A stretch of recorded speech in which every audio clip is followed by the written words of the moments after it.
in dai za ka yi trading dole ne wajibi sai ka sa wa kanka wasu doka da kuma abubuwan da za ka dinka yin amfani da su wajen yin wannan trade ɗin.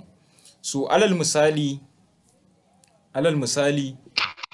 ka zo za ka yi trade a kasuwa, to already dama ka san akwai wasu dokokinka da ka tsara wa kanka wanda tun a backtesting da kake yi na strategy kaga sai ka yi amfani da wayannan abubuwan market take maka daidai. Ma'ana alal misali kamar wanda yake strategy na SMC maybe zai ce in zai yi trade yana yin entry ne a jikin fair value gap ko order block. So misali idan ya zama na a haka, to sai ka zo ka rubuta akan cewa duk trade ba za ka entry ba sai har sai target ɗinka ya je maka daidai order block ko fair value gap sannan za ka shiga kasuwa. So wannan duk yana cikin irin dokokin da za ka sa wa kanka.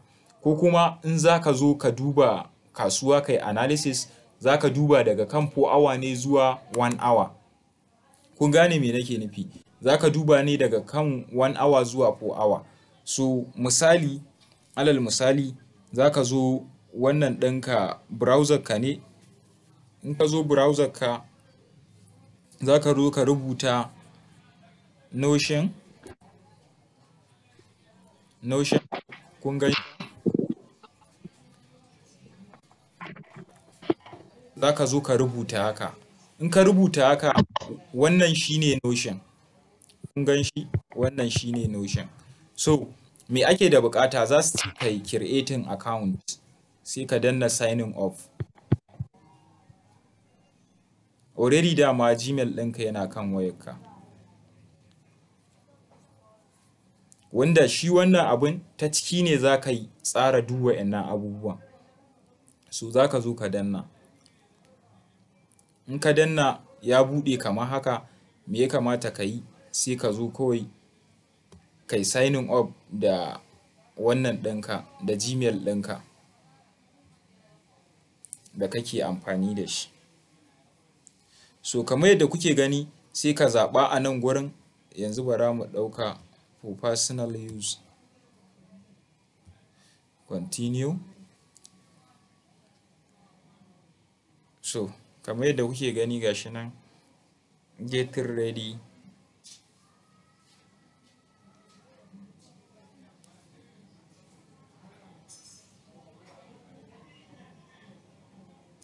To kamar yadda kuke gani gashi nan ya buɗe mana nan. To yanzu zan nuna muku yadda za ka yi mai design da kuma yadda za ka shigar da duk bayanan da ya kamata mutum ya shigar.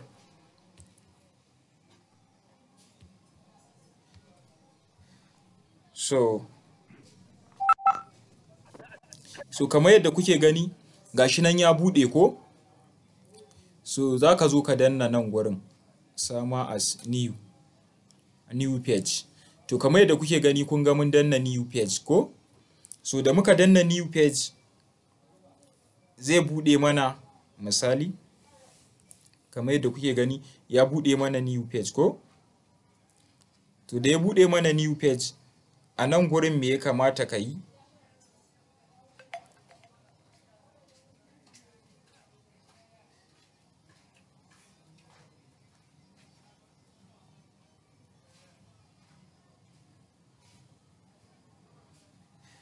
So kamar yadda kuke gani ya buɗe mana new page ko? To gashi nan gurin za ku ga an rubuta icon a nan gurin, add icon. So za ka zo ka danna. Wannan ina baka misali ne walau a kwamfuta walau a waya duk za ka iya yi, ba wai sai a iya kwamfuta ba. Za ka zo nan add icon, sai ka danna akan add icon. So kamar yadda kuke gani wannan icon ne, emoji ne ko? So za ka zo ka ɗauko emoji wanda ya ra'ayi da abin da za ka yi. Misali yanzu za mu ɗauki emoji.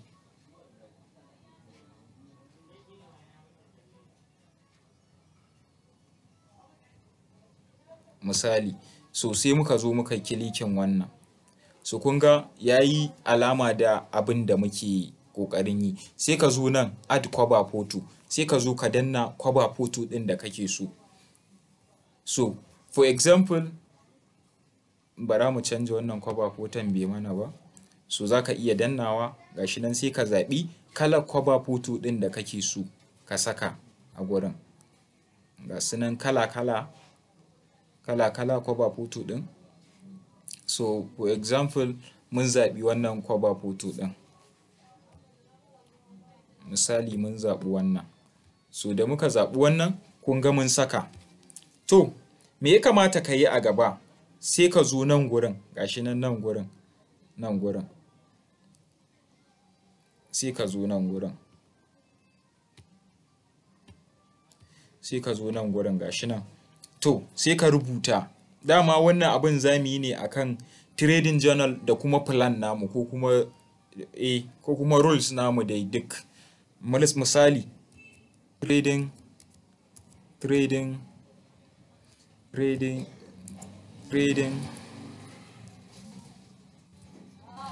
journal ko? Trading journal and the plan. Ko ka rubuta. To kamar yadda kuke gani wannan kun ga tun daga nan mun nuna trading plan ɗinmu da za mu using da shi. To me ya kamata ka yi? Sai ka sauko nan ƙasa. Sai ka sauko nan ƙasa. Sai ka sauko nan ƙasa.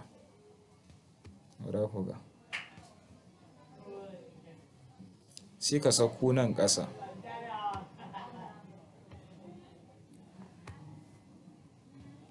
Sai ka sauko nan ƙasa. To, me ya kamata ka yi a plan a trading journal ɗinka da plan me ya kamata ka yi? To misali bara ku gani. Misali shi wannan trade da za mu dinga yi kamar yadda kuka sani akwai time frame wanda a nan ne za ka yi analysis ɗinka ka ga me ya kamata ka shiga a market. Yawwa, to kamar yadda kuke gani nan shine trading journal. To abin da za ku yi kamar yadda na ce muku za ku sauko ƙasa ne kan nan gurin. Kamar yadda dama kuka sani a market ɗin nan akwai time frame wanda shine na nuna muku akwai 4 hour, akwai daily, akwai weekly, akwai 4 hour, akwai 1 hour, akwai 15 minute, 3 minute, 1 minute haka dai. So kamar yadda kuka sani dama an ce in za ka yi trading za ka duba time frame ne tun daga kan babban time frame za ka fara kamar 4 hour, wasu suna fara daga daily 4 hour za ka duba abin da za ka duba ya market take tafiya, ka zo 1 hour ya market take tafiya, ka dai duba duk abin da za ka duba.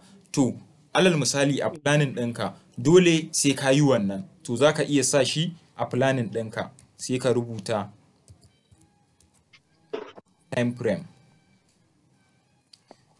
Time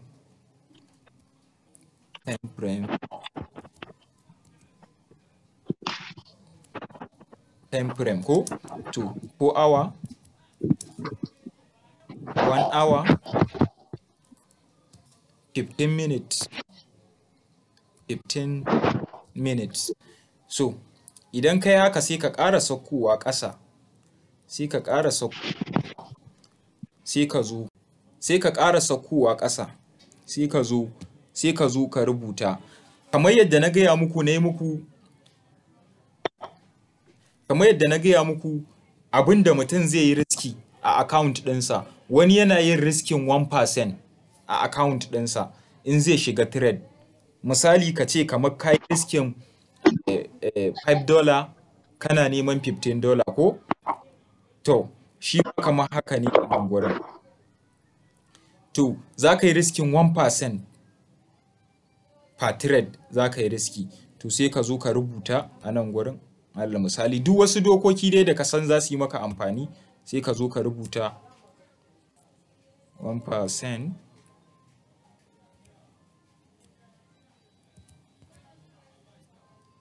1% risk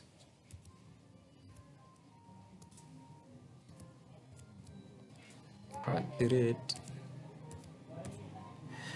1% risk per trade. so sai ka daɗa saukowa ƙasa. Kamar yadda na gaya muku, again kowa akwai trade ɗin da ya tsara zai yi a rana, ba za ka wuce trade guda 3 ba, sabida over trade a kasuwan nan yana jawo faduwa. Ka ce kai za ka dinka yin trade, kai anyhow trade, so za ka dinka samun faduwa ne a kasuwa ko da yaushe, zai zamana ne kana faduwa a kasuwar. So don haka sai ka tsara wa kanka trade ɗin da za ka yi ba zai fi guda 3 ba a rana misali. So sai ka zo ka rubuta 3 trade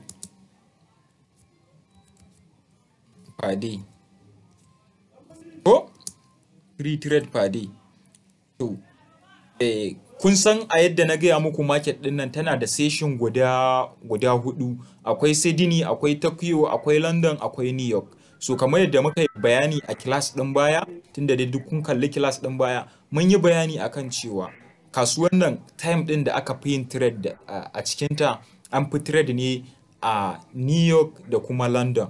So an fi trade a New York da kuma London, kamar yadda mu ma a ranar mu kun ga su wa'ancan time din Sydney da Tokyo sanda ake trade, sanda ake bude kasuwar su lokaci ne na dare, lokacin da ake trade din. Mu kuma London da New York lokacin mu ne daga safiya har zuwa 10 dare. So ina fatan kun gane. To sai ka zo sai ka rubuta session London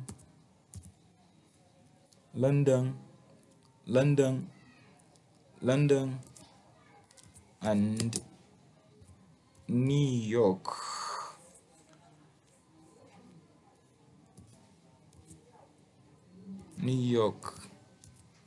London and New York, ko? So session kenan. So sai kuma risk management. Kamar yadda na gaya muku, kasuwan nan ba ta taɓa yiwuwa sai da risk management. In dai baka iya risk management ba, wanda in dai ban manta ba a class ɗin baya akan risk management na class na ɗora muku bidiyo. So kamar yadda na gaya muku, risk management shi zai kifin ɗinka for long a wannan kasuwar. In dai baka san risk management ba to kana tare da wahala, don duk abin da ka iya a kasuwan nan a banza zai tashi. Risk management shi zai sa ka samu kuɗi a wannan kasuwar. So a class ɗin baya na muku class akan risk management. To a nan gurin sai ka shigar da cewa duk abin da zaka nema a kasuwan nan zaka nemi 1:3 ne. Ma'ana kayi riskin $5 kana neman $15 misali, ko kayi riskin $10 kana neman $30. Kun gane ai. So sai ka zo ka rubuta risk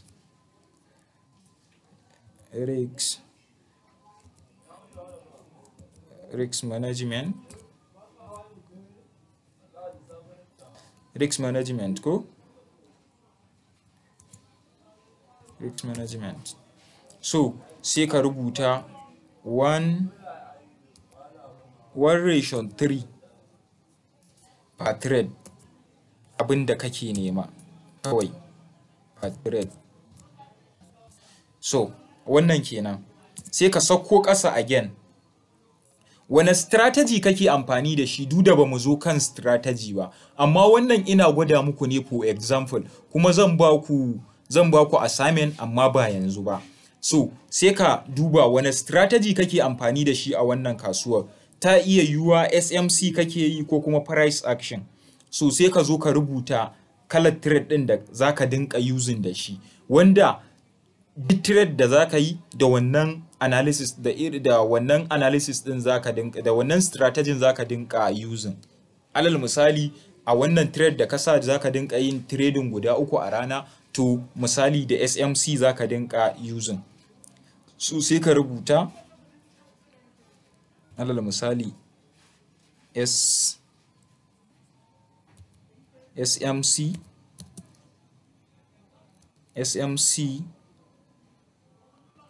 SMC strategy ko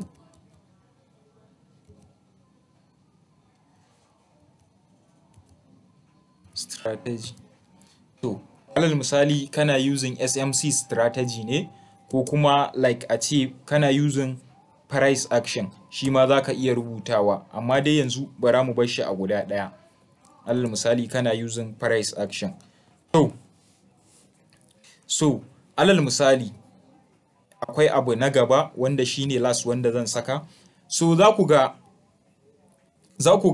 alal misali ina yin analysis yadda na saba yin trading dina, ina yin analysis ne a cikin kwamfuta. Zan shiga ne analysis na gaya market take tafiya, in shigar da komai da na sani, sai kuma in zo in yi entry a phone number a phone dina a wayata ta hannu cellular, sai in zo in yi entry a MT5. So alal misali sai ka sa wa kanka, tunda a kwamfuta ka saba yin analysis, to kaga in na sa wa kaina doka da iya kwamfuta zan yi amfani. Idan kuma da waya na saba yi, so idan kwamfuta ta samu saboda ban saba yi da ita ba zan yi ba. So ni kawai tunda da kwamfuta nake amfani, ina yi muku ne wannan under me, kuma za ku iya tsara naku. So alal misali do not enter, sorry,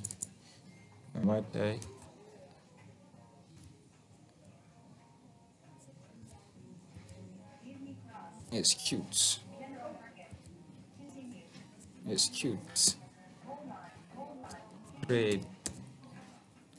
trade with pawn with mobile phone. So kamar yadda kuke gani nan mun gama a nan gurin.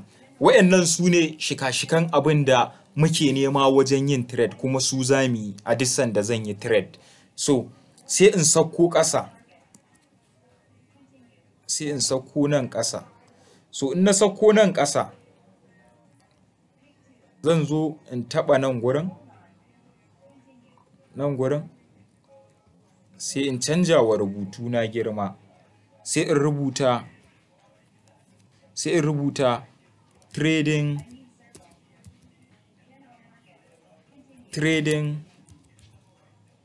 record.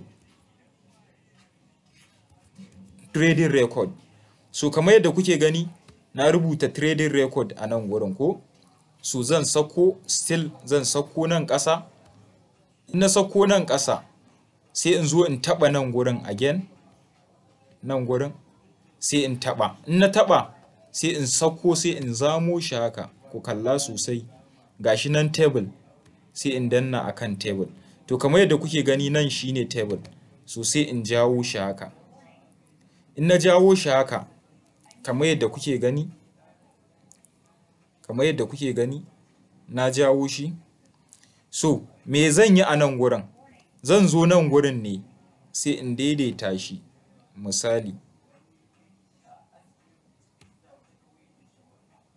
Misali abinda kawai zaka zo ka yi a nan gurin, zaka zo ka sa kwanan wata ne. Alal misali ka sa kwanan wata 1 ga watan 1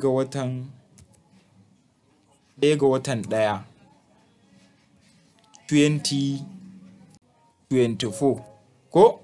So wane trade na shiga, misali wane trade na yi, me na trading. So sai in zo, kamata ya ma bara ku ga in tsara muku abin yadda za ku fi ganin kyansa. Misali sai in sauko nan step na 2. Kun ga na sa kwanan wata a nan ko. Zan iya rubuta date, misali na rubuta date. So wane currency na trade? Pair ko pairs. Wane pair ne? Direction, wane direction na bi? Sell ne ko buy?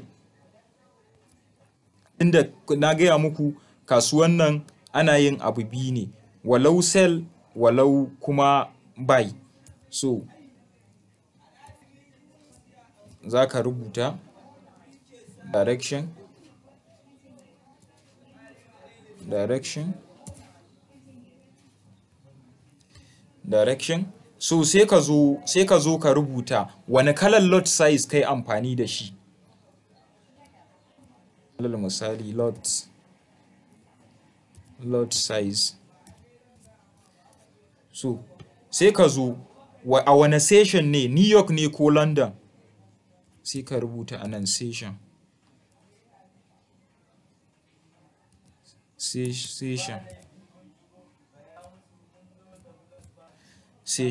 Wane session ne, sai ka zo wane strategy kai amfani da shi, sai ka rubuta anan strategy.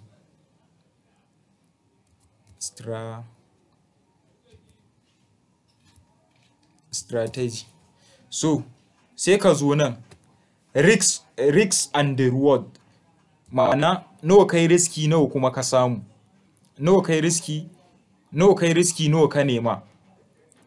Kamar yadda na ce muku 1:3, alal misali risk and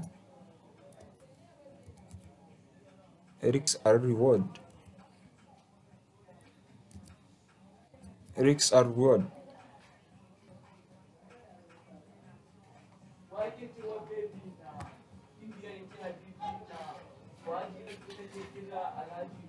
So kamar yadda kuke gani, sai ka zo risk and reward. So sai ka zo nan gurin profit or loss. Kun gane ai, tunda kasuwan nan dole ne ko ka waɗi ko ka ci riba, haka abin yake. Sai ka zo profit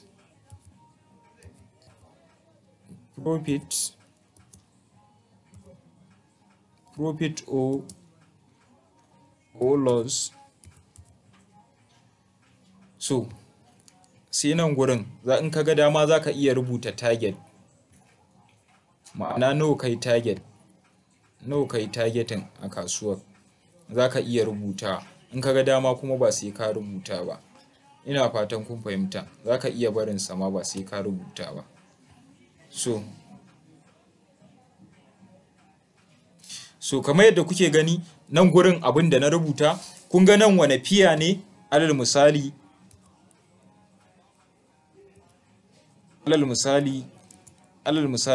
wane fiye muka yi trade. Alal misali mun yi trading euro USD ko mun yi trading euro USD. Wane direction ne buy muka yi, ma'ana long. Wane lot size muka yi amfani da shi, alal misali mun yi using da 0.01. So wane session, London.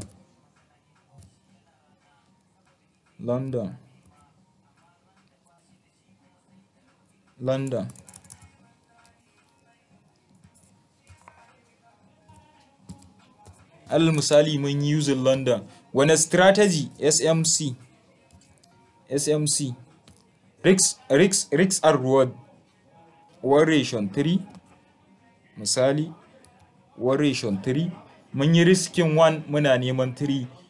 Nawa muka yi profit?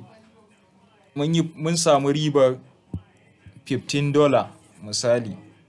Mun samu riba $15. Kun gani? Idan kuma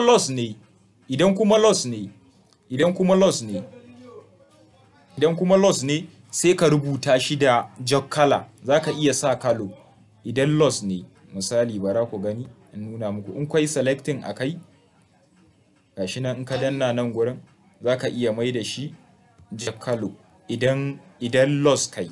Kun gani? Kun ga duk inda aka ga ja an san ba ta alkhairi ba ce, wa Allah raba mu da ita. So kun ga loss kai sai ka mai da ita jog color. Idan kuma riba ka ci sai ka sa shi a farar kalo kamar yadda kuka gani na rubuta. So alal misali na ci ribar $5. Idan na ga dama zan daɗa shi na adadin wata ɗaya, gashi nan box ɗin. Idan gobe ma na yi trade haka zan zo in rubuta in yi recording abin da na samu a wannan kasuwa. Ina fatan kun fahimci yadda trading journal yake. Gashi nan kamar yadda kuka gani na yi. To duk sanda zan yi trade zan bi wa'annan abubuwan ne, ba zan karya ka'idarsu ba. To in dai har kana yin haka zai zamana kana cin ribar trade da kake yi a wannan kasuwa. Ina fatan kun fahimci yadda abin yake. ita wannan kasuwar ba wani tashin hankali ne da ita ba, in dai har zaka bi abin da ya kamata, abin da kuma aka